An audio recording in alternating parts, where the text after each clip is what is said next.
Hola, ¿qué tal? Soy María Inés Ibacache y ahora viene Hernán Zambrano a nuestro programa como todos los martes a las 8 de la noche. Hablemos de Lego. Hola Hernán, ¿cómo Hola, estás? bien Marínez, un tanto nervioso, estoy esperando que llegue el viejito Pascuero, que faltan pocos días para ¿Le que, como mandaste tu decimos acá en cartita? Chile, mandé mi cartita, como decimos acá en Chile, para los amigos ecuatorianos, acá a lo que ustedes le llaman Papá Noel o Santa Claus, le decimos viejito Pascuero. Recordamos a todos los auditores que nosotros tenemos mucha audiencia fuera de Chile. Hay personas Así es. chilenas que viven en el extranjero y que nos siguen. Un cariñoso saludo para Canadá, para Ingrid, que nos está mirando en este momento, para José Manuel Ordóñez, que está en Estados Unidos, compañero de la universidad y que siempre nos Sí. sigue, y varias personas más. Y acá estamos expectantes de dos cosas, Marines. Primero, el avance sostenido que ha tenido desafortunadamente el COVID. Se habla de que la gente habla de un rebrote, pero la verdad es que rebrote no ha habido, sino no ha terminado el COVID nunca.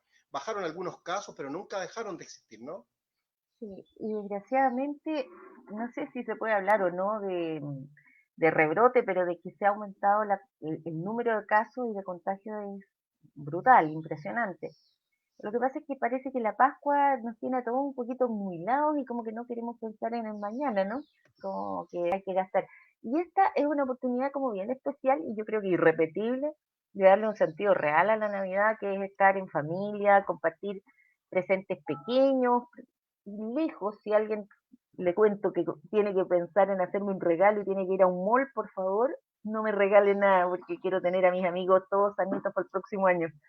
Es increíble como la gente se ha volcado a las tiendas, a los malls, se han Sí. abierto algunas investigaciones en relación con los malls, sumarios sanitarios, María Inés, Pero ¿sabéis qué, porque Hernán? Yo ahí discrepo de las sanciones. Yo creo que la culpa, como decían, no es del chancho, sino del que le da el afrecho. Yo creo o que sea, los malls tienen a cientos de trabajadores adentro y quieren mantener las fuentes de trabajo, pero nosotros no podemos ser tan inconscientes de seguir comprando cosas. lo que pasa es que pareciera ser que los habitantes del territorio de Chile estamos hace muchos años influenciados por este mercantilismo a ultranza, esta necesidad de comprar. Y yo escuchaba hace poquito rato en una radio mientras venía en el auto a casa que se produce en el verano una situación en el cuerpo, ha comenzado el verano hace un par de días, donde por una parte, nosotros queremos salir a la calle, queremos hacer muchas cosas, y por otro lado, nos ocasiona cambios fisiológicos que nos motivan a estar mucho más activos, y desafortunadamente, dada el cercenamiento de la educación pública que ha venido ocurriendo hace muchos años en Chile, pareciera ser que estamos educados, aunque no sepamos leer muchas personas, estoy exagerando un poco, eh, estamos educados en esto de comprar, comprar, comprar, como si la Navidad y como si la vida consistiese en comprar. Y Mm. hay que recordar para todos aquellos que son ecologistas, los veganos, las personas vegetarianas, que todo lo que compramos finalmente va a parar a los vertederos y a las calles y a la basura. Entonces, eso también contribuye a la contaminación del planeta y yo creo que junto con el rescatar, como bien decías tú, el espíritu de la Navidad, Marines, y señalar que somos nosotros, los habitantes del territorio de Chile, los que tenemos este problema de comprar compulsivamente y perder el sentido de las fiestas, más en un año tan difícil como el que hemos vivido. Mm. También esta compra daña el medio ambiente, entonces hay muchos factores que hacen que, como bien decías tú, que lo mejor sería tener una linda Navidad en familia, pasarlo bien, y que no haya necesidad de que se abran todas estas investigaciones y estos sumarios, ¿no es cierto? Sí. Francamente no tiene sentido. O sea, está súper comprobado que el mayor riesgo está en los lugares cerrados, por lo tanto, tratar de evitar estar en lugares cerrados. Yo coincido con lo que tú dices, uno en la medida que llega el verano siente verdadera necesidad de estar al aire libre, y el aire libre es bastante menos peligroso de lo que es estar encerrado en un mall. Oye, hoy día sabes que tenemos un tema que suena como árido, que es el derecho administrativo, pero es re interesante. Yo te voy a contar cómo fue mi primer contacto con lo que son los sumarios, la importancia de este derecho administrativo por un caso en el que me tocó participar. Como tú sabes, yo no me dedico al derecho penal, Queremos saber, queremos saber. pero por razones súper de mi trabajo, digamos, por la empresa en la cual yo participaba, eh, me tocó participar tangencialmente en la defensa de un tema penal que fue bastante conocido. De hecho, me tocó ir a las audiencias de juicio oral en Villarrica. No sé si te acuerdas que hace algunos años, era fácil, unos 8 años, salió por televisión el caso de unos presos en Villarrica, en la cárcel, a los cuales los hacían desfilar desnudos por un patio. Y se veían las imágenes de un Me gendarme acuerdo con el perfectamente. palo en la mano y el preso haciendo sentadillas. A todos nos horrorizó, por Sí, sí, supuesto. sí, sí. Sin Uf. embargo, no digo que fueran culpables o inocentes las personas involucradas, no me voy a meter en ese tema, no me corresponde. Pero sí te voy a contar que a propósito de eso me tocó ver algunas condiciones en las que trabajan los gendarmes. O sea, que es un poco lo que vamos a ver.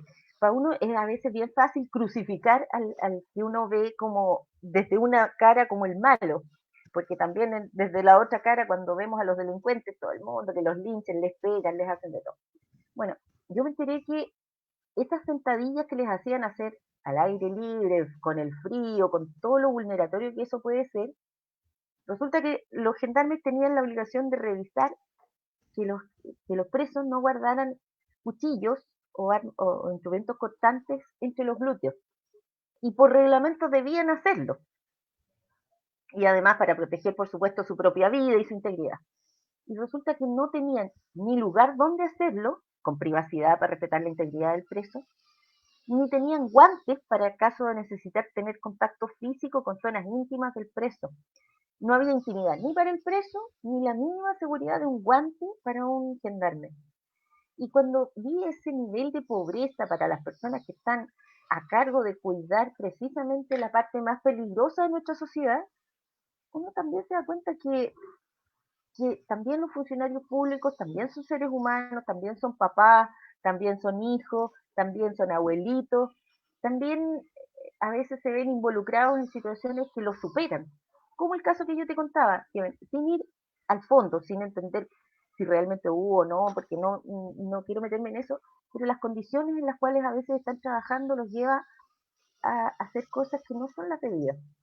Y para eso justamente vamos a hablar con unos colegas que se dedican precisamente al derecho administrativo, que hay mucho más que tenemos. Vamos a hablar del caso de Orpis, vamos a hablar de las defensas, tenemos algunos clientes míos, amigos que me han hecho consultas sobre algunas leyes nuevas que tienen que ver con la corrupción.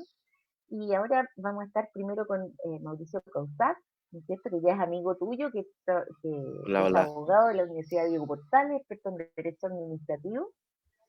Hola Mauricio. Hola, ¿cómo está Y Marine? Hola Hernán. Buenas tardes. Gracias por la hola. invitación. Y Carlos Alvear, también Vemos que estás.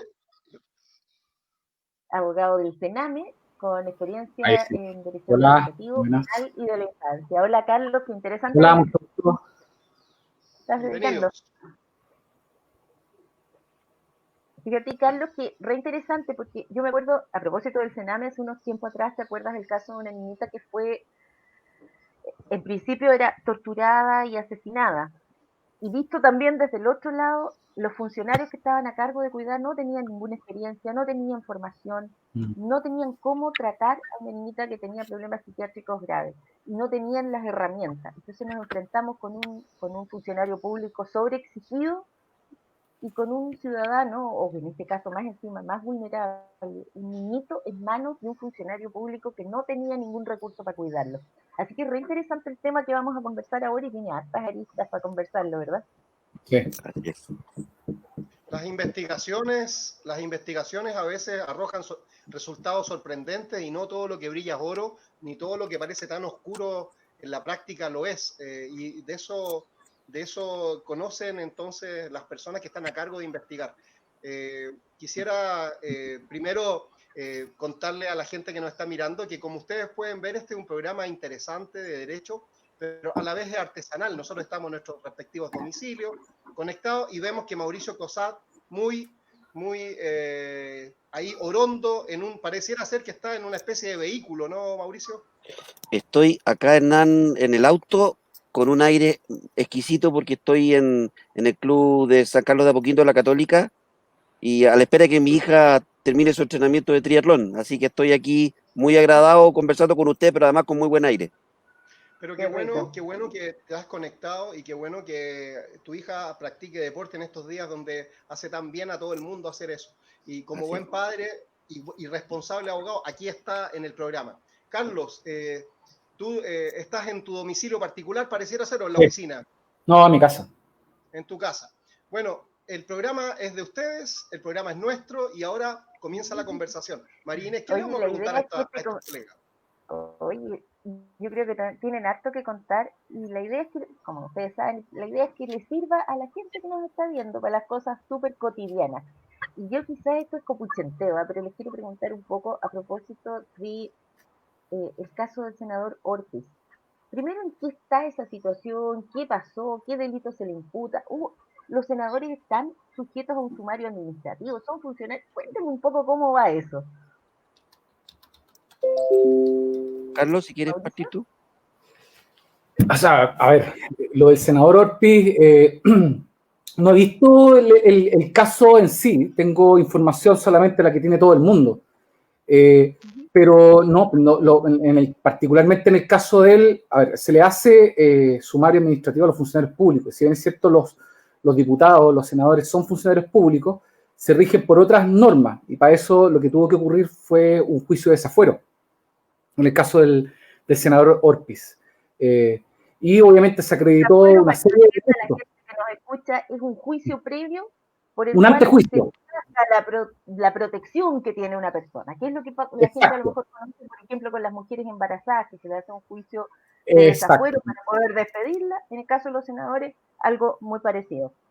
Sí, yo puedo retomar un poquito lo que decía Carlos con alguna información un poco más específica. La verdad es que el caso Orpiz se genera en el contexto de la famosa eh, financiamiento de la política. Mm. La verdad es que hoy día ese proceso penal concluyó, él fue condenado, al igual que la exdiputada Isasi, y la audiencia de lectura de fallo está fijada para el próximo abril del 2021. Ahora, qué se le acreditó al senador Orpiz? Al senador Orpiz se le acreditaron 6 delitos de fraude al fisco y además delitos de cohecho. Lo que él se fue sobreseído fue por los delitos de fraude tributario, pero en lo demás está arriesgando sanciones bastante altas. Em, en el Privativas caso de de la diputada, libertad. así es. Y la verdad, sí, en su oportunidad la fiscalía pedía un tiempo de prisión mayor de 21 años, de los 21 años.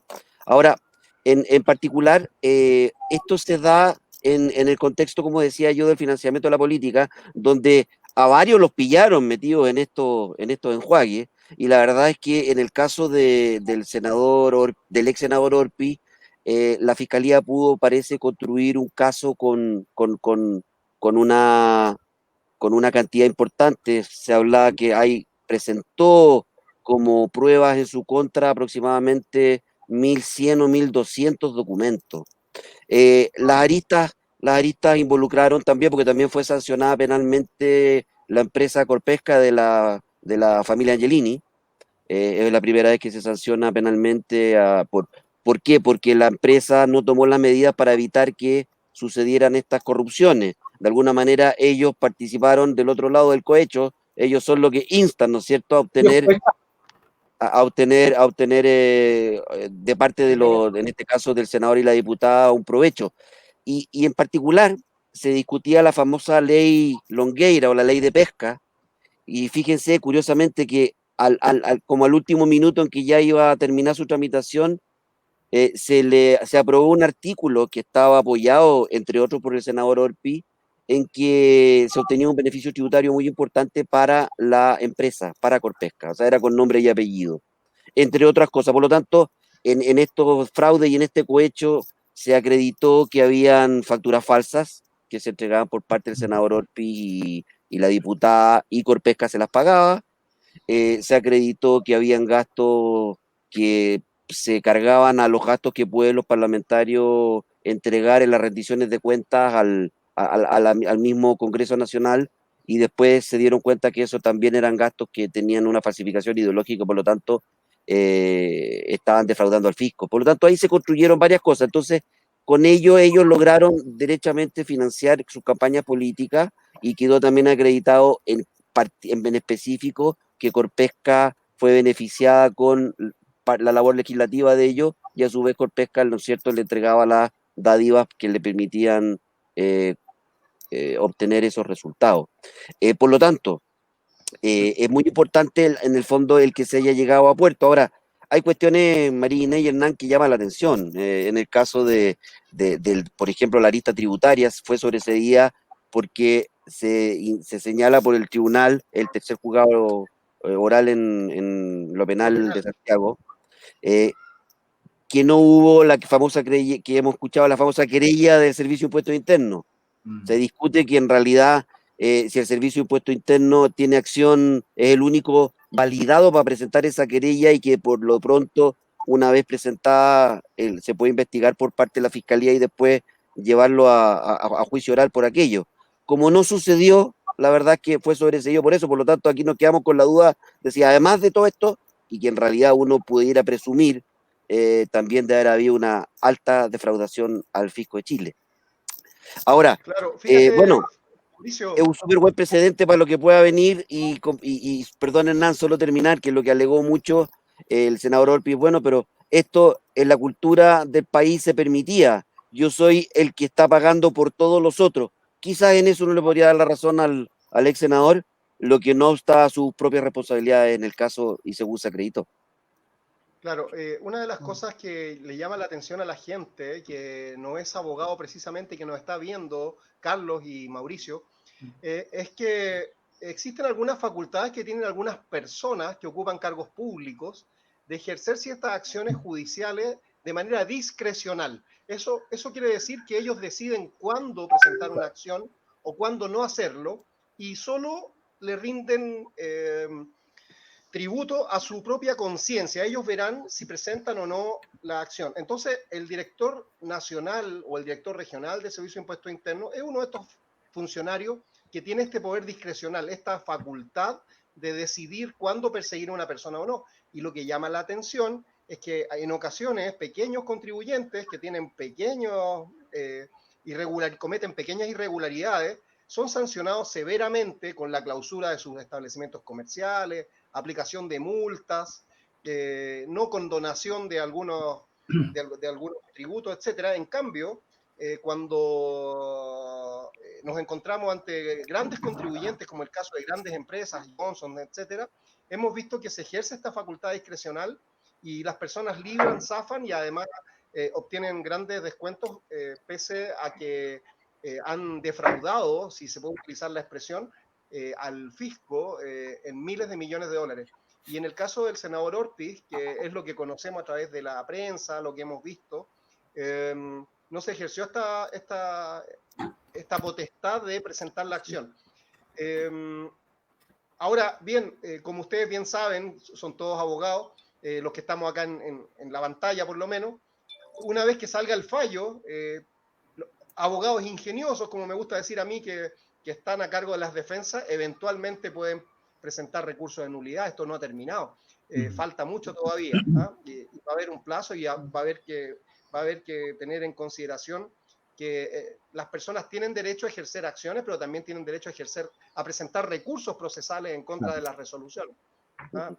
Yo creo que es bien interesante, Mauricio, la forma en que lo has planteado y nos has ilustrado con lo que ha pasado con Ortiz. María Inés, ¿tú tienes alguna otra interrogante en relación con este caso? Oye, yo tengo harto, mira, hay casi un decir popular, y la pregunta va para ambos, que el funcionario público prácticamente tiene que matar a alguien para poder ser despedido, que en el fondo también es un problema que tenemos el ciudadano cuando tratamos con los funcionarios públicos, cuando vamos a una entidad fiscal y nos atienden pésimo, o, o que pasa también, o nos piden un soborno.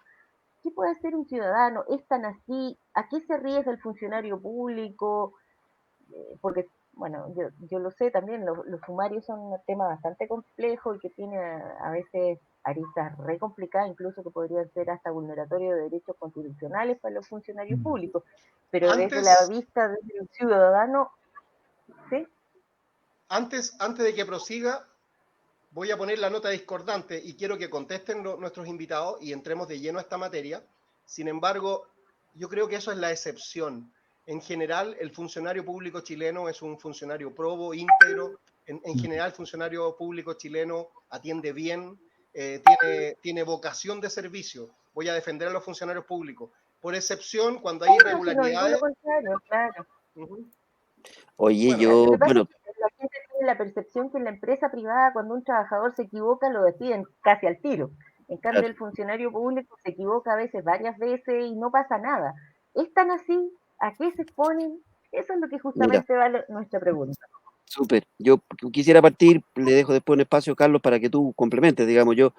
A ver, en primer lugar, el funcionario público está sujeto a una reglamentación, a una normativa especial que regula sus derechos y obligaciones, que es el estatuto administrativo, en el caso de los funcionarios públicos en general, y hay otros estatutos administrativos particulares, como para el personal de las Fuerzas Armadas y de Orden, y en el caso de los funcionarios municipales. La verdad es que el hecho de la estabilidad, y yo también he escuchado, la verdad es que en este caso Carlos y yo fuimos durante mucho tiempo funcionarios públicos, yo fui 25 años funcionario público, y la verdad es que el hecho de que algunos tengan este vínculo bastante difícil de romper es porque la ley lo permite. Entonces uno diría, partiendo que el problema de la estabilidad o esta perpetuidad que tienen los funcionarios públicos en los cargos es porque la ley lo permite, ¿ah? La propiedad del cargo de los funcionarios de planta. Ahora, también hay que decir que la evolución en este último tiempo ha sido que las plantas se han ido achicando.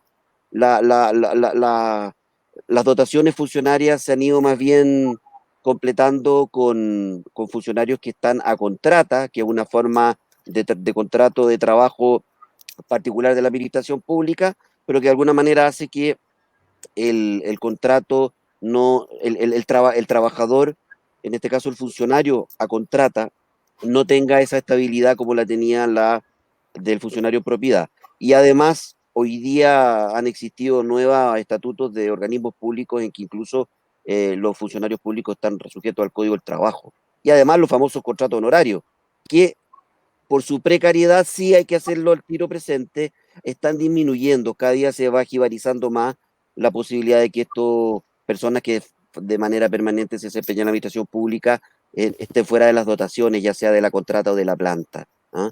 Ahora, por lo tanto, ahí está el primer punto que yo decía, la estabilidad es porque la ley lo establece. Ahora, en ese sentido, lo que nosotros creemos es que si hay una estabilidad y que es difícil sacar al funcionario, como cualquier trabajador, si el funcionario rompe las reglas que lo regulan, tiene que haber un procedimiento y tiene que haber una autoridad que con un debido proceso establezca que este funcionario no cumplió con sus obligaciones, con el derecho a la defensa, con el derecho a construir su prueba, a acreditar su responsabilidad y si no su responsabilidad completa, por lo tanto no su inocencia, al menos todo aquello que la ley le permite para tener una responsabilidad que sea acorde con el mérito del proceso. En ese sentido, a nosotros nos ha parecido con Carlos que después de 25 años, en el caso mío y de Carlos, más de 10 años en el DEL como funcionarios públicos, que queremos, y fíjense que en nuestro interés es el volcar esa experiencia para tratar de que los funcionarios públicos, que creo que es lo que falta, tengan una mejor asesoría, conozcan mejor sus derechos y obligaciones, justamente para poder enfrentar a este aparato empleador, a la administración, con A mayúscula, que a veces en el tema del manejo de la potestad disciplinaria es un poquitito prepotente y el funcionario no tiene todas las capacidades o todos los elementos para poder defenderse. No sé si, Carlos, tú quieres agregar algo. A ver, lo que pasa es que en el derecho Quería leer una administrativo, consulta de Maciel. Ya, perfecto. No, súper cortito, Dale, vamos a Carlos, y leer después, una si consulta quieres, que nos tomamos hace la Maciel consulta. desde Providencia y después Carlos. Maciel desde Ya. Providencia, todos tenemos la percepción que los funcionarios públicos son privilegiados, no se les baja el sueldo, no se les despide, trabajan poco. Antes que nos conteste Carlos, una precisión para Maciel.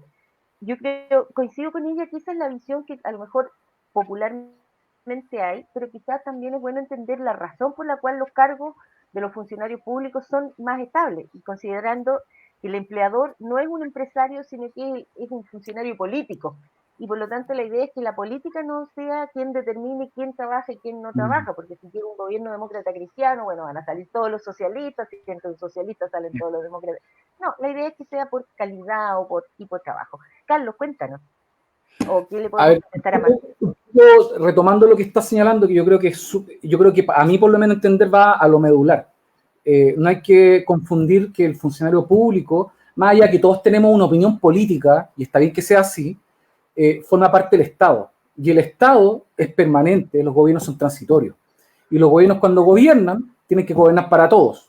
Entonces, ahí, lamentablemente, claro, ocurrió quizá históricamente que en muchas oportunidades llega un gobierno de turno y saca una cantidad de gente, ingresa otra, y en eso se pasan a llevar derechos. Ahora, claro, hay una precariedad y es una contradicción, porque el Código del Trabajo protege de mejor manera a los trabajadores del sector público, perdón, a los trabajadores del sector privado, que a los trabajadores del sector público.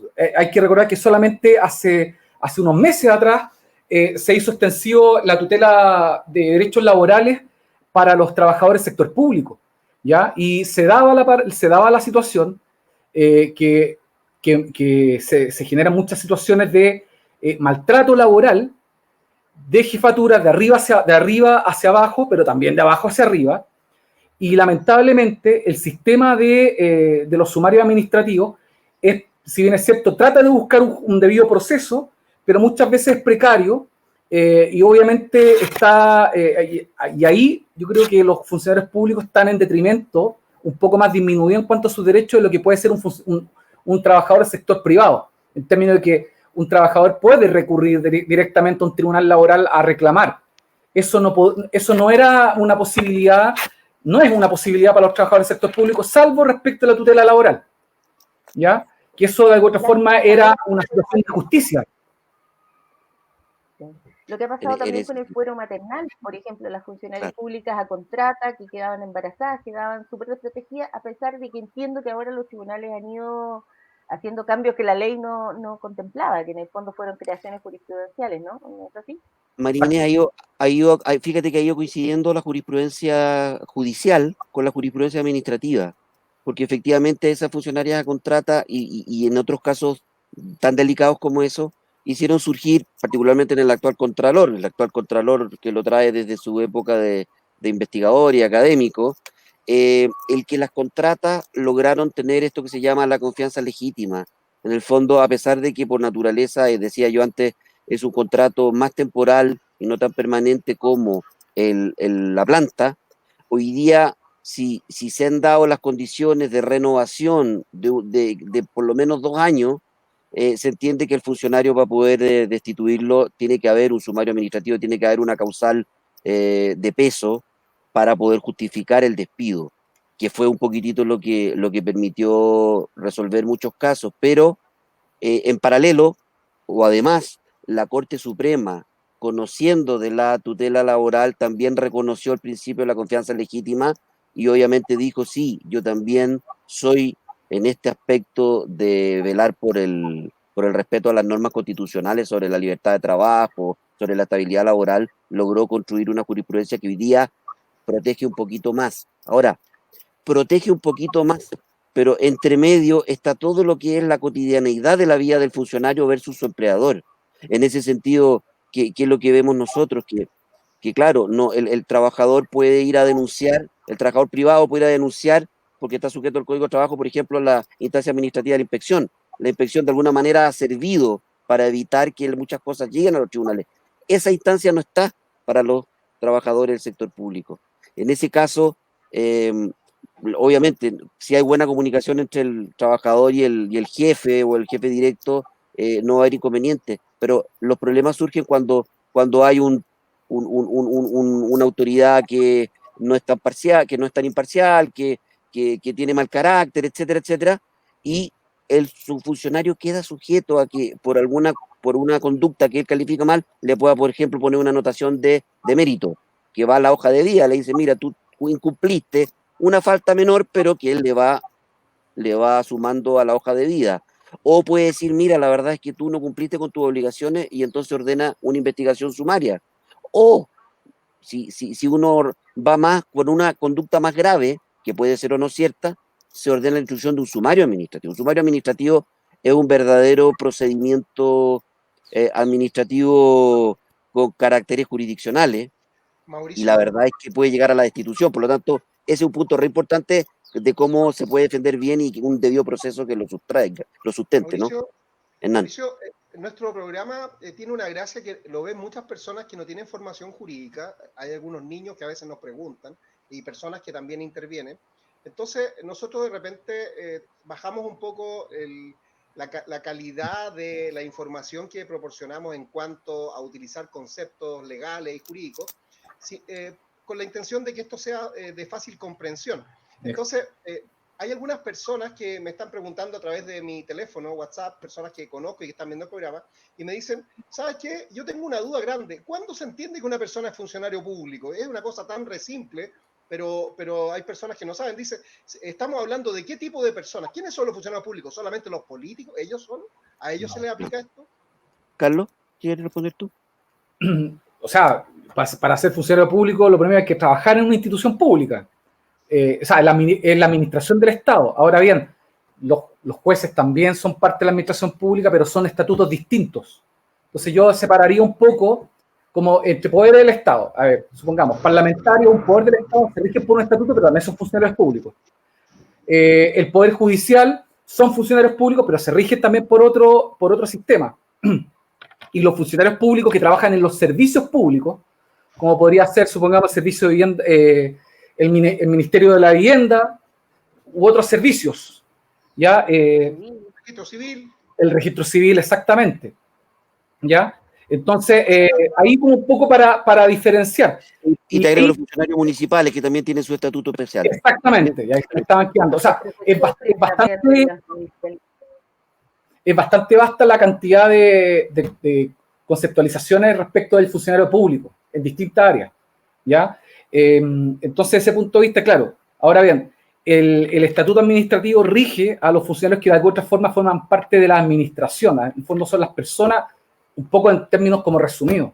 Si finalmente es el grueso de personas que hacen que el Estado pueda funcionar. Es decir, por eso que, claro, muchas veces a la gente le molesta porque quizá alguien ha tenido un mal día y lo atienden en el mesón y quizás lo atienden mal y finalmente, claro, en la cara del Estado, el que está eventualmente maltratando, y por otro lado, claro, existe la posibilidad de que esa persona la tienen con un contrato precario, a honorario, sin contrato definido. Ahora mismo, por ejemplo, ¿cuándo fue?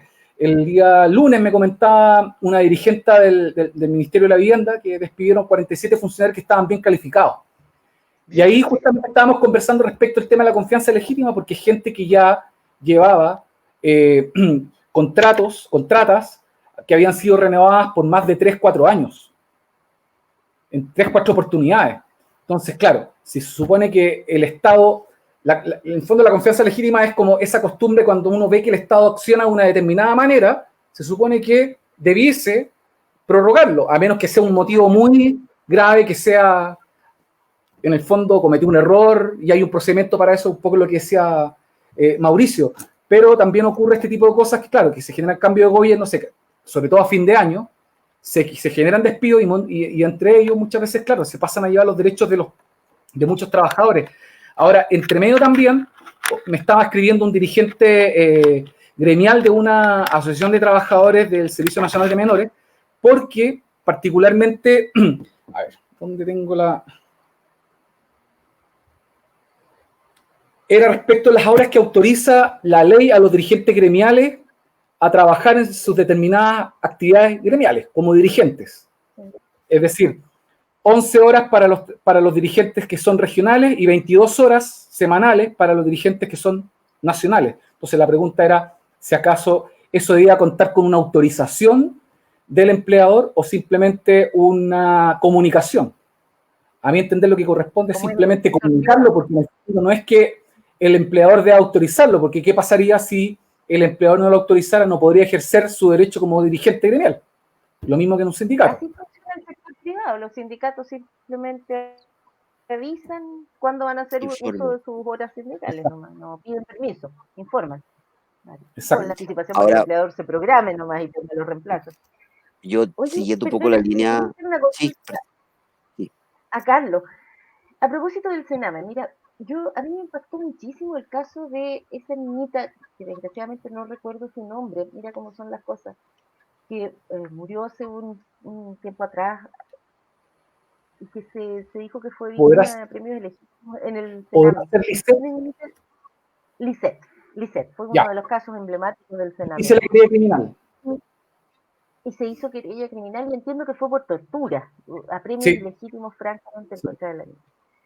Pero como todas las Marina, cosas en la justicia, dime, no, por favor, no, como, plantea tu pregunta mira, para como participar. todas las cosas de la justicia, y eso es una cosa que uno aprende desde antes de empezar a estudiar derecho, diría yo, es que todo lo podemos ver desde dos puntos de vista.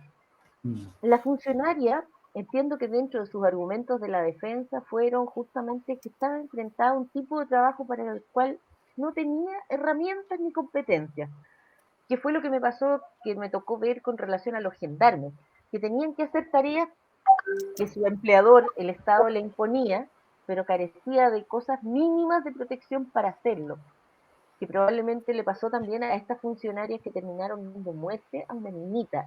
Yo creo que debe ser una de las cosas más atroces darle muerte a un niño y verse involucrado en un asunto semejante.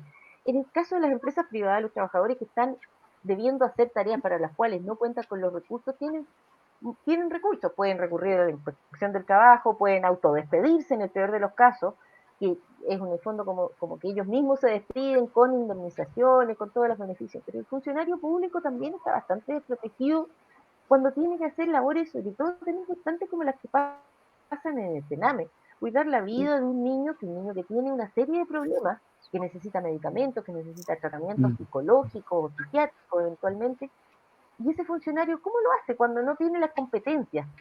¿Qué pasa en esos casos? ¿Qué tiene que hacer? ¿Qué hace el Estado? ¿Cuál es el papel del Estado? Porque tiene dos personas a su cargo, no solo la niña, también ese funcionario. Bueno, yo quiero Cuéntame un tomar una poquito. parte, porque yo creo que la otra, Carlos, tiene mucho para decir por la experiencia que él tuvo al interior del Sename. La verdad es que, mira, en el caso de la responsabilidad de esta menor, que yo voy a evitar en general, me tocó participar, me tocó a mí a sostener la defensa administrativa de la entonces directora nacional del Sename, que también se le imputaron responsabilidades respecto de la muerte de esta pequeña. Digo al tiro al Estamos final, hablando no de fue bien. Villa. ¿Ah? No fue Estamos bien, hablando de Villa. sí, no fue bien, pero efectivamente la verdad es que lo primero que surge y a lo que están expuestos los funcionarios públicos es de que Capitana Paje son responsables por la prensa, por una mala información oficial, etcétera. Y en este caso en particular, independientemente de la explicación que dio la que fue determinada como autora del delito en contra de la menor, la verdad es que le imputaron a todo un cierto grado de responsabilidad. Ahí está el derecho penal que advierte quién es el que realmente directamente estuvo involucrado. Y en ese sentido yo diría, uno, efectivamente hay precariedad en el Estado respecto de la calidad de la dotación para los fines que requiere atender el servicio en particular. Eso es una realidad. Y es curioso porque se ha ido mejorando, si conocen el famoso sistema del servicio civil, se ha tratado hace unos años ya con apoyo de distintos gobiernos de que la línea directiva, la gerencia de los servicios públicos, y también de los ministerios, esté apolitizada y por lo tanto estén personas con estándares buenos desde el punto de vista profesional, no político, y por lo tanto concursan públicamente para los cargos. Eso ha ido mejorando un poquitito ese tema, que también puede ser atender la pregunta de la señora de Providencia, digamos. Ya hay un sistema que permite en algunos cargos intermedios que no estén apernados, sino que son cargos que se ganan por concurso, son 3 años renovables y hay que cumplir ciertos requisitos de calidad del desempeño. Hasta un máximo Alta de 9 años dirección pueden estar, pública. claro, pueden estar esas personas. Yo, por ejemplo, me desempeñé como fiscal ministerio del INDAP y ahí yo postulé y me gané mi puesto por concurso público. Fui renovado y después no confirmado, pero ese era otro tema. Y ahora, por otro lado, quería hacer presente que el riesgo que tienen los funcionarios públicos es que si los destituyen, se van para la casa sin ninguno.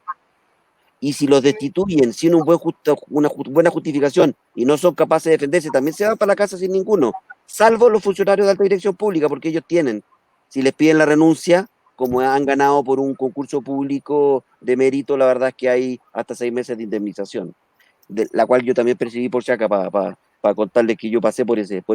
Entonces, hay una tensión, diría yo, María Inés, para cerrar y pasarle la palabra a Carlos, hay una tensión entre el que cuando hay un problema en un servicio público a capitán y paje le llega, siendo que en realidad hay que definir quién es el autor directo cuando se trata en este caso de un delito, y por otro lado hay carencia en los sectores más bajos de que muchas veces tiene que llevar adelante actividades como los mismos gendarmes que tú decías en tu ejemplo al iniciar el programa, que no estaban con los elementos mínimos para poder atender una reglamentación que tenía que ver con el ingreso a las visitas a ver a sus familiares o amigos que están privados de libertad. Entonces hay una tensión permanente y eso hay que ir mejorándolo. La administración del Estado tiene que ser, ojalá, súper profesionalizada. Se ha ido mucha gente, han habido un montón de inversiones de recursos para que las dotaciones vayan rejuveneciendo. Carlos. O sea, yo quisiera un poco retomar respecto al tema de la LICET, porque me tocó estar en el caso mismo. Y como lo mencionaste, no puedo dejar ahí como la pelota dando bote, porque yo creo que también es bueno que la gente un poco se interiorice respecto de la situación. O sea, a mí me tocó hacer la querella respecto del caso de una querella criminal, y de hecho me planteé dos teorías. La primera, que en algún momento se comentaba que podría haber sido por, en el fondo, haberle suministrado, en el fondo, por producto de una intoxicación medicamentosa. Esa era una alternativa. Y la otra alternativa que yo me planteé, derechamente, era tortura, apremio ilegítimo, maltrato infantil. Y que de hecho resultó ser lo que había ocurrido. Ahora bien, en el Sename se habían hecho capacitaciones. Lo que pasa es que el punto está, y de hecho había un manual, vi el manual, etc. El punto está en que, claro, el tipo de capacitación que se requiere para aquello ya estaba, a mi entender, ya creo que ya desfasado. Pero, más allá de se hizo o no se hizo, hay cosas también que son de sentido común. Es decir, derechamente esta otra persona que pesaba por lo menos más allá de, no sé si 100 kilos, 90 kilos o 110 kilos, se sentó encima de una niña de 12 años y la asfixió. O sea, eso no tiene... con capacitación, sin capacitación, o sea, de sentido común. ¿Qué ser humano se va a ir a sentar encima de un niño, una persona, el que sea, y no dejarlo respirar? Y ahí hay un tema. Entonces, bueno, y el otro tema, que un poco también de lo que señalaba Mauricio respecto a la responsabilidad administrativa de la antigua directora, a esa directora le mintieron. Derechamente le mintieron en la misma, en el fondo, quienes estaban a cargo de ese CREA, que en el fondo era este centro de atención a niños. De hecho, está en un correo electrónico. Entonces, bueno, y un tema lamentable. Ahora, ¿qué es lo importante? Porque yo creo que lo importante es que no quede, a ver, un poco la muerte en vano de la LICET, pero también la LICET es la muestra de lo que le pasa a muchos niños. ¿Por qué lo digo? La LICET se debió haber ido, esa niña, como yo creo también como muchos niños, se debió haber ido en adopción a los 3, 4 años.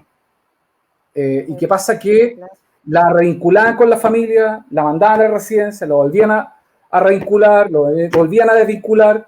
Entonces, finalmente, de hecho, la niña había sido víctima de... En fin.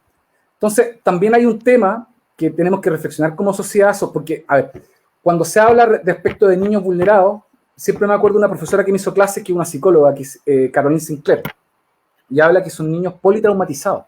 En el fondo no tienen un solo trauma, son múltiples traumas. No solamente el apego, no solamente maltrato, en fin. Entonces, en ese sentido, claro, la situación de los niños es más compleja. Ahora bien, ahora se supone que se están cerrando los CREAT, particularmente el de Playa Ancha. Yo he seguido junto con Esteban Elorti, que había sido director de Sename en la quinta región, y que lo sacaron. Y derechamente, ¿por qué lo sacaron? Lo sacaron a Esteban por presiones de las organizaciones gremiales más fuertes que hay en el Senado, que en el fondo amparan el maltrato. Y lo digo así derechamente, no tengo empacho de decírselos incluso en la cara porque se los he dicho, pero protegen y amparan personas que torturan. Entonces, afortunadamente, hay también, porque por eso también digo, no todos los funcionarios públicos son así, de hecho, hay muchos funcionarios que se desmarcaron de eso y armaron otra organización gremial. De hecho, uno de ellos fue uno de los que envió una de estas la pregunta respecto al tema del fuero, las 11 horas, las 22 horas, etcétera, ¿ya? Entonces, el tema del Sename también es un problema que tiene que ver no solamente respecto de lo que pasa con los niños adentro, sino también de las presiones internas, porque el Sename, en el fondo, institucionalmente está capturado por las asociaciones gremiales más grandes. Y cuando digo capturado, es que en algún momento, incluso me recuerdo, Marcela Labraña trató de limitar las horas extras. En el sector privado, ¿qué es lo que ocurre? Las personas que hacen horas extras, hay un máximo de 3 horas diarias. Sí. Resulta que en el Sename podían hacer las horas extras que quisieran. Entonces habían personas que se quedaban 3-4 días en el Sename. 3-4 días. Entonces estamos hablando, si uno trabaja con un niño que está politraumatizado, que tiene toda una historia de vulneraciones, debe tener no solamente la capacitación, sino también la paciencia. Entonces, claro, una persona que se queda 27, 28, 42 horas, 72 horas en un centro, tiene una menor capacidad de respuesta. Entonces, cuando intentaron de alguna forma limitar esto y reorganizarlo, le armaron un paro. Uh-huh. Y en el paro le quitaron los remedios a los niños. Y por eso es que en unas imágenes se veía niño arriba del techo. Porque uno dice, bueno, ¿por qué está el niño? Bueno, quiero complementar a Carlos dando una visión un poquitito no quiero hablar de mí en lo personal, pero como me tocó defender a algunas personas directivas del Sename respecto a esta situación, la verdad es que yo tengo la sensación de que el cambio que se ha producido con los nuevos servicios que se ha creado para ver por un lado el tema penal y por el otro lado el cuidado de los niños que están vulnerados, que son dos temas absolutamente distintos que nunca tuvieron que estar juntos. La verdad es que yo creo que la experiencia me hizo pensar que en este caso particular y en otros similares, porque lamentablemente han fallecido varios niños, aquí hay una responsabilidad penal. Hay una responsabilidad penal primordial y que ha sido, los tribunales lo han resuelto. Y por otro lado, el tema de la responsabilidad administrativa de los funcionarios también fue revisada por los distintos sumarios administrativos. La Contraloría sustanció muchos sumarios administrativos, así como yo dije que en el caso de la exdirectora me fue bien, no me fue tan bien con otros funcionarios que efectivamente sí le acreditaron algún tipo de responsabilidad por ser mandos intermedios. Por lo tanto, ahí funcionó la institucionalidad, pero efectivamente aquí hubo delitos. Sin duda. Oye, pero, amigos, déjame hacer una pregunta cortita a Carlos. Carlos, yo creo, lo que tú has dicho recién sobre el Sename me parece súper interesante, creo que esto debería ser portado y algo que debería ser escuchado realmente por las clases políticas. En el fondo, la impresión que yo tengo por tu experiencia es que hay un grupo de niños prácticamente secuestrados por intereses políticos. Y no sé, tiendo a no pensar en que hay solo maldad o gente que quiere promover el maltrato a los niños. Creo que hay una cierta rigidez en el Estado que está llevando a estas maldades. Por ejemplo, tantas horas extra en las empresas privadas se ve que es cuando los sueldos son muy bajos y no se quieren subir, bueno, entonces demos hartas horas extra. ¿No será que a lo mejor hay que dividir y mejorar las rentas y transparentar las situaciones en vez de estar dando esta cantidad de horas extras que en definitiva son nefastas para los propios niños? ¿Cuáles son las razones que tú crees? ¿Qué herramientas podemos tener quizá con la nueva constitución, con las mejoras de los procedimientos administrativos? Como experto en derecho administrativo, ¿qué solución le ves a un tema tan complejo? Uy, tiraste hartos elementos, porque esto tiene como muchas...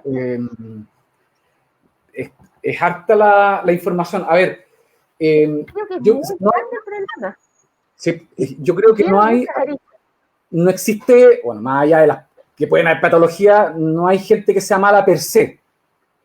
O sea, que ande con la maldad adentro, algo por el estilo, pero sí también hay personas que tienen patología y que tienen cero capacidad de empatizar con el otro. ¿Ya? Y lamentablemente en el Sename el problema hace agua por todos lados, porque finalmente también el Estado invirtió pocos recursos en el tema de la infancia, si para que andar con cosas. Es uno de los servicios peor pagados. ¿Ya? Ahora, ¿qué creo yo en este momento? Porque también, dentro de todas las causales por las cuales el sistema colapsó y ahora se está abocando a una nueva institucionalidad, porque también la cantidad de niños que ingresa al sistema de protección es superior a la capacidad que tiene el Estado para recibirlo.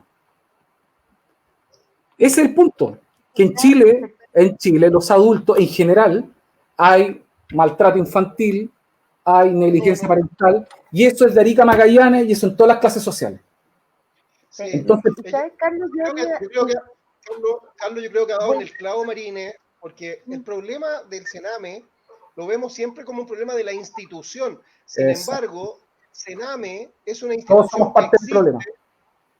El Sename existe porque Chile ha tenido históricamente altos índices de pobreza que se han reducido salvajemente en los últimos 40 años. Chile pasó de tener, al término del gobierno de Pinochet, pasó de tener aproximadamente un 40% de pobreza, gente que vivía bajo la línea de pobreza, y lo redujimos prácticamente al 8 o el 9% en los últimos 30 años. Pero eso no implicó que se redujeran sustancialmente la cantidad de niños maltratados, violados, abusados sexualmente y abandonados por los padres en Chile. Entonces, el problema de la institución del Sename tiene que ver un poco y bastante con la forma en que nosotros, la sociedad chilena, tratamos a nuestros hijos. Así es. Es un gran problema. Si me permites, aquí doy también, ya que ustedes han sido bien valientes en dar sus opiniones, yo también doy la mía. Yo le daría menos oportunidad a los padres de ser buenos padres.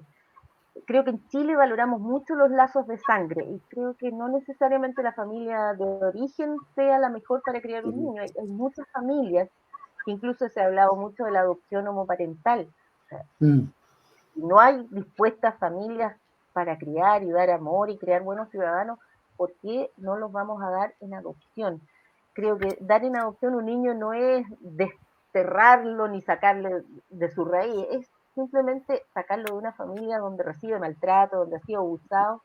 Mira, yo aprendí una cosa cuando entré cuando me metí ya de lleno al tema de infancia, es que el niño tiene derecho a tener una familia, no es la familia que tiene derecho a tener al niño. Es al revés. Me costó entenderlo, pero cuando lo entendí, uno es capaz de poder discernir respecto al tema. ¿Por qué? Porque hay gente que cree que los niños son de su propiedad. Entonces, como es mi hijo, le puedo pegar, le puedo hacer lo que quiera, en el fondo puedo disponer como quiera. Oye, no, esto es un tema, por eso digo que el país tiene una cultura que nosotros no nos damos cuenta, pero es bastante ruda y violenta. Yo, por suerte, tuve la suerte de estar en algún momento, hacer una pasantía y pasé por Noruega y conocí el modelo noruego, el modelo en el fondo de protección de infancia. Y claro, quizás allá son demasiado estrictos. De hecho, hay una mínima vulneración y le quitan al tiro el niño a la familia. Y acá estamos en el otro extremo, que le damos tanta oportunidad a los padres, que finalmente la negligencia es como que da lo mismo. Y el punto está en que lo que uno no puede hacer es tener esa situación de apego o desapego. Te quiero o no te quiero, te maltrato, te hago. Carlos, yo quisiera pedirle a los conductores si me permiten responder, porque está re interesante la pregunta de la señora Ingrid de Puente Alto. No sé si les parece. Claro. Ya. Mira, creación del Nacional de Protección y Especialidad. ¿Qué opinan?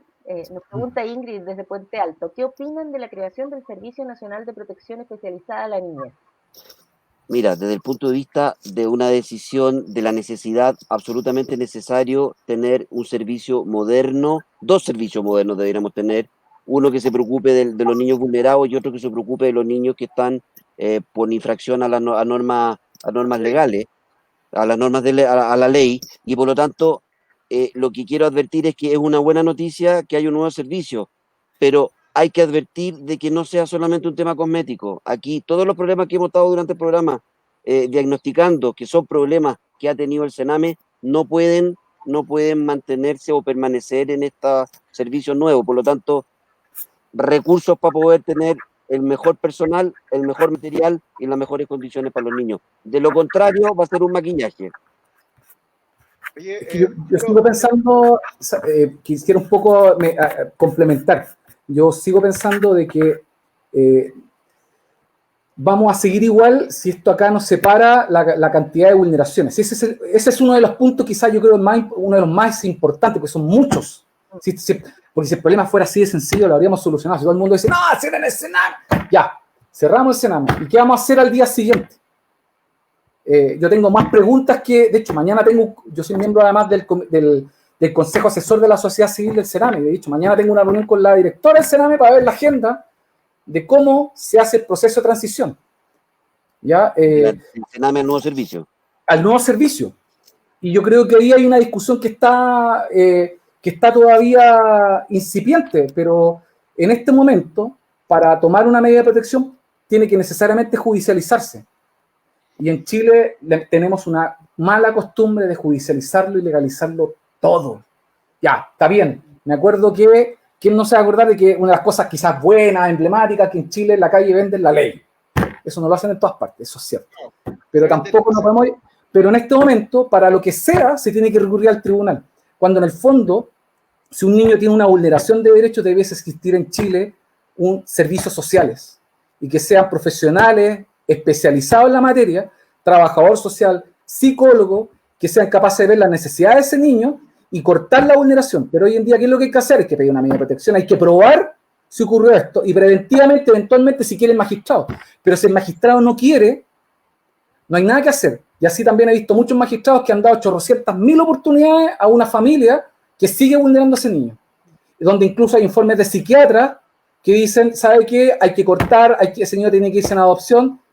Y en el fondo el argumento es como, no, es que la sangre tira. O sea, para que tengamos ese nivel de razonamiento, me parece que... Y ahí también tiene que ver con que todos tenemos que ponernos un poco al día respecto de aquello. Es decir, la judicatura también está al debe.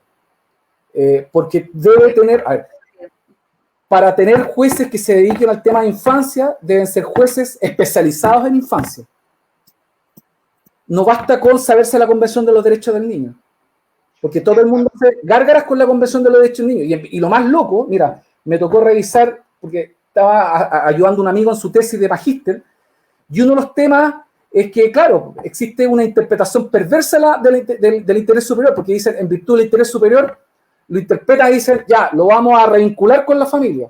Pero el interés superior del niño es el pleno goce de los derechos de ese niño, y es el derecho a tener salud, tener todos los derechos que tiene cualquier ser humano. Si finalmente un niño es un ser humano, y además tiene derechos además reforzados. Entonces, yo creo que tiene que venir una discusión. Yo escribí un artículo, de hecho, lo tengo que modificar, pero lo pienso publicar, porque en Chile, en el fondo, lo que tenemos que avanzar es desjudicializar el sistema para poder llegar antes, porque en este momento lo que está haciendo el sistema, lo que hacen son los magistrados, llegan los casos de vulneraciones, los tribunales los derivan, hacen lo que pueden, los derivan, y finalmente seguimos lo mismo. Y lo que hay que hacer, creo yo, es llegar antes de la vulneración, cuando ya se está generando en un principio. Y cuando se está generando, ¿quién va a estar más atento? En Chile debe existir servicios sociales, y no soy la única persona que lo plantea. Hay un psicólogo importante, que es una de las personas que estableció la ley de maltrato infantil en España, que es René Solito Bando, quien está planteando también, hace mucho tiempo he planteado que Chile debiese tener servicios sociales. Y por lo demás, yo creo que es la discusión que se nos viene, porque finalmente el modelo de la actual Constitución no permite, y quizás la discusión va a tener que ir por el lado de que en Chile se van a tener que garantizar, aunque sean unas cosas mínimas, pero yo creo por lo menos lo mínimo para los niños. Y eso tiene que ver con los niños deben tener seguridad social y servicios sociales que se preocupen. ¿Por qué? Porque si en el fondo no nos preocupamos de los niños, eso incluye y abarca de que se generen vulneraciones. Mira, el año 2016 yo le pedí a un equipo de asesorías clínicas y mi equipo de trabajo que hiciéramos un estudio respecto de las trayectorias de los jóvenes infractores de ley. De un total de 100 jóvenes sacamos 20, una muestra así súper puntual. De los 20, 19 eran víctimas de negligencia parental, maltrato infantil, abuso sexual, contaminación criminógena, factores de exclusión. O sea, tenían todos los elementos para, finalmente, el sistema te está empujando porque no te da oportunidad. Entonces, y por otro lado, los chiquillos cometen un delito, etcétera, los mandan inmediatamente al sistema cerrado, en vez de mandarlos a otro tipo de cumplimiento de penas alternativas que la misma ley establece, pero finalmente que no, es que en base al castigo va a aprender. Y finalmente ya está estudiado que el castigo no ayuda mucho. Este tema que estamos tocando da para tantas aristas. Nosotros todos tenemos distintas experiencias profesionales, Marines en el sector privado, ustedes han trabajado en el sector público. Quiero hacerme cargo de algunas cosas que has dicho brevemente. Yo tuve la calidad de funcionario judicial y trabajé en juzgados de menores. Y con la jueza Ana Luisa Prieto Peralta, que era la magistrada del primer juzgado de menores de Santiago, antes que comenzara la nueva ley de tribunales de familia, que creó los tribunales de familia. Y ella tenía la siguiente visión, y dicho sea de paso, falleció hace poco doña Ana Luisa Prieto Peralta. Ella tenía la siguiente visión siendo docente de la Facultad de Derecho de la Universidad de Chile en materia de familia, que los jueces de familia no debieran nunca ser jueces de niños infractores, porque ya ahí se contamina todo. La protección de un menor no tiene que ver con el ilícito que comete un menor. La responsabilidad penal de una persona que tiene poca edad, corta edad, la tendrá que ver un juez especializado en infracciones de ley de menores de edad o de personas que son adultas para algunos efectos y menores para otros efectos.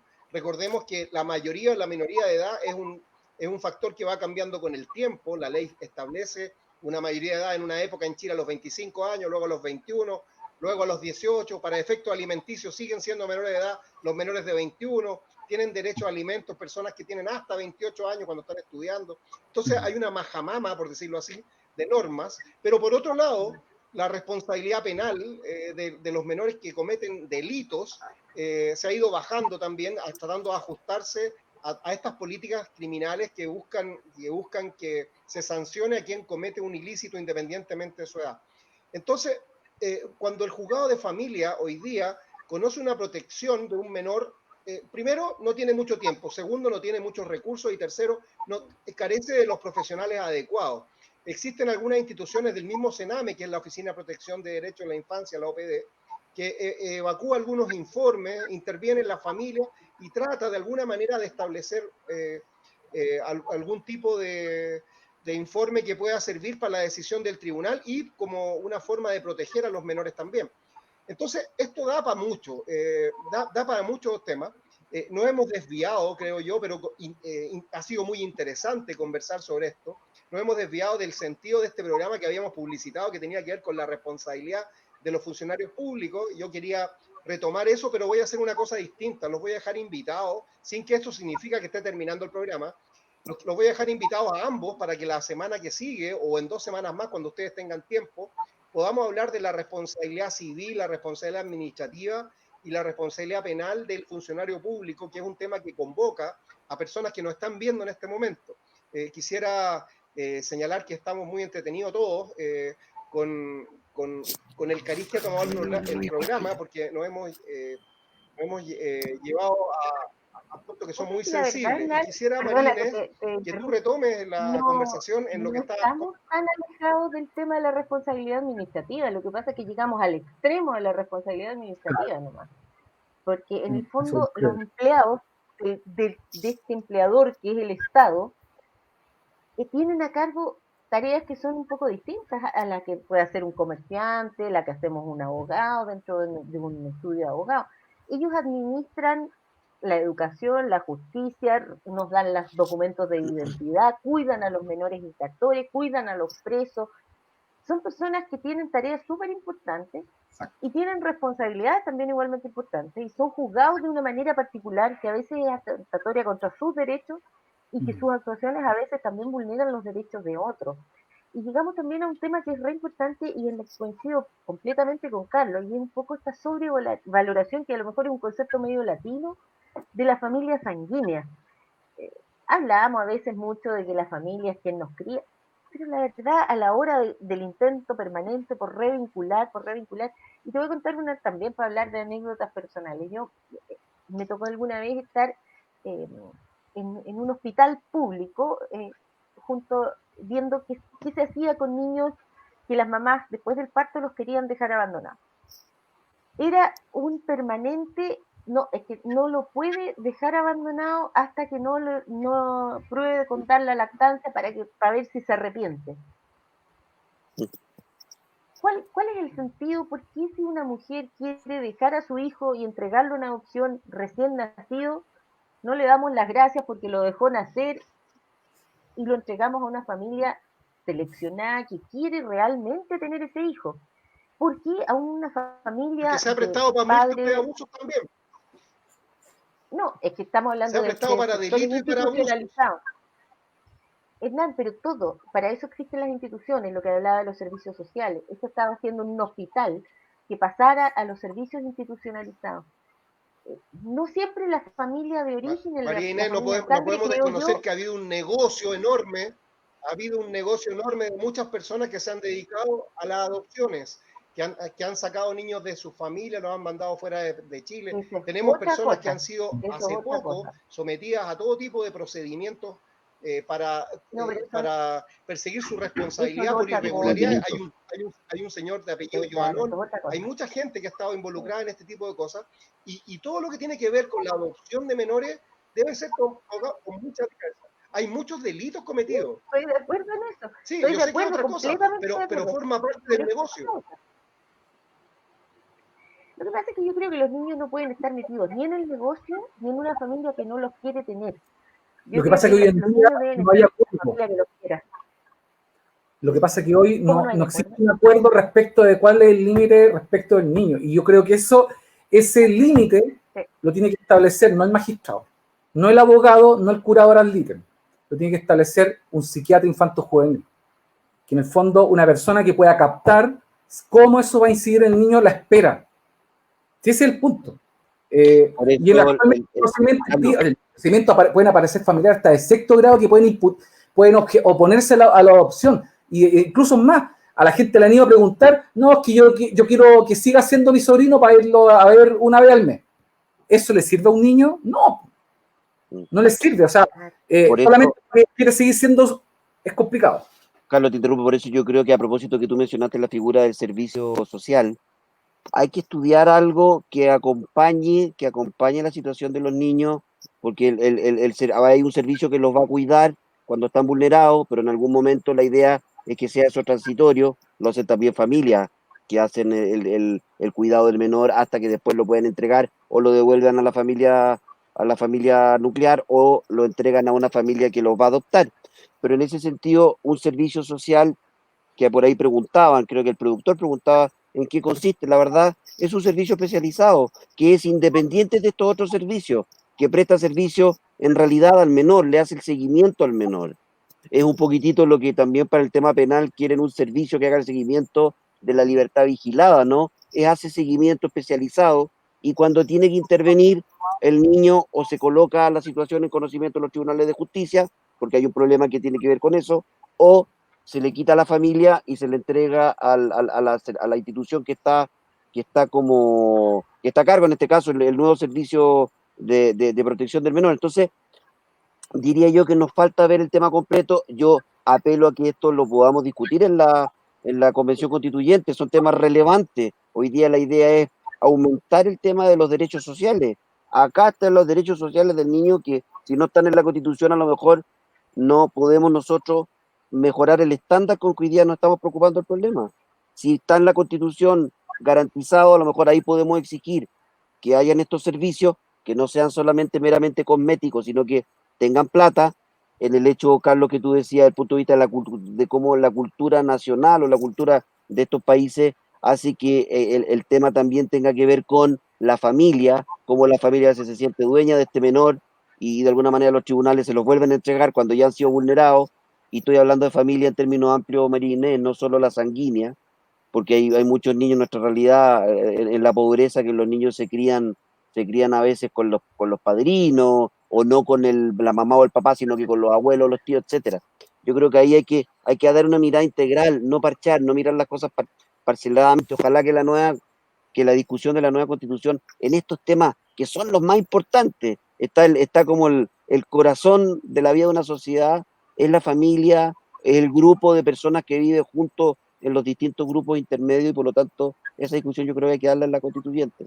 Yo creo que en la nueva constitución tienen que estar garantizados preferentemente los derechos de los niños. ¿Por qué? Porque todos los agredidos, los agresores han sido niños, y finalmente las personas replican conductas que han visto.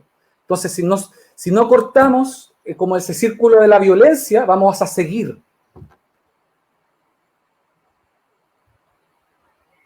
Mira, ahí hay otra pregunta. Una lectura de nuestras preguntas. Hugo Tapia Sáez, el negocio tiene relación a los programas colaboradores del Sename, que reciben subvenciones millonarias. Sí, puede ser, también es parte. No. Pero creo que Bueno, también hay una ley que en el fondo lo que entrega, a ver, en el fondo, ¿qué es lo que ocurre?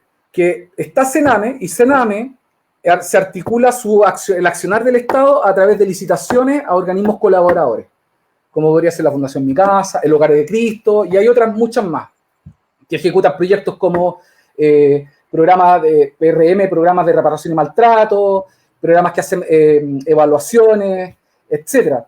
El punto está en que finalmente, claro, el Estado está desentendiéndose de un tema y, como quien dice, externalizando los servicios. Y ahí hay un tema que en la coordinación se está cayendo, se está quizás perdiendo plata, quizás hay que ver, yo creo que hay que ver, en esto no hay que ser dogmático. Yo creo que hay que darle una vuelta de tuerca a este programa. Como cualquier externalización de servicios puede resultar bien en la medida que el gerenciamiento está bien, ¿no es cierto? Carlos, Mauricio, este programa está muy apasionado. Oye, ya que estamos llegando a la hora, yo creo que es hora de despedirnos. Muy bien. Y agradecerle desde luego a Carlos Alvear, a Mauricio Cosat. ¿Ustedes tienen alguna página o algo que nos puedan dejar para funcionarios públicos o gente que los necesite contactar? Tenemos una página web con la que estamos trabajando con Mauricio, alvearyasociados.cl. Y además cada uno tiene su Instagram. Mauricio tiene un Instagram.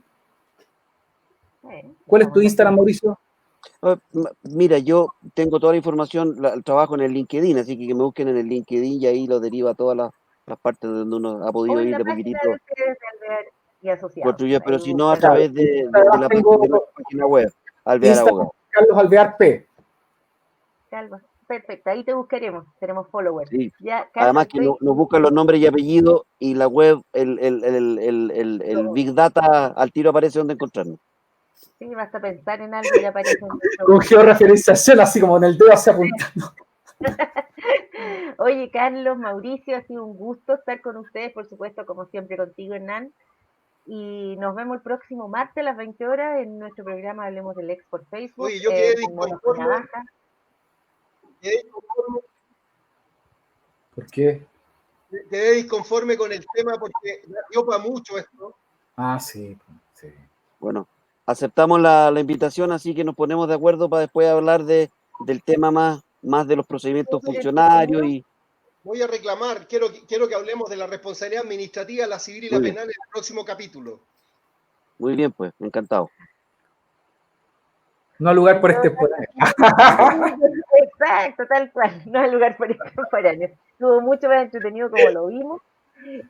Por lo demás, son temas técnicos que tienen que verlo un abogado, porque muchos funcionarios se defienden solitos y les va re mal. En general, se requiere, para defenderse del Estado, creo que es muy grande para defenderse solo.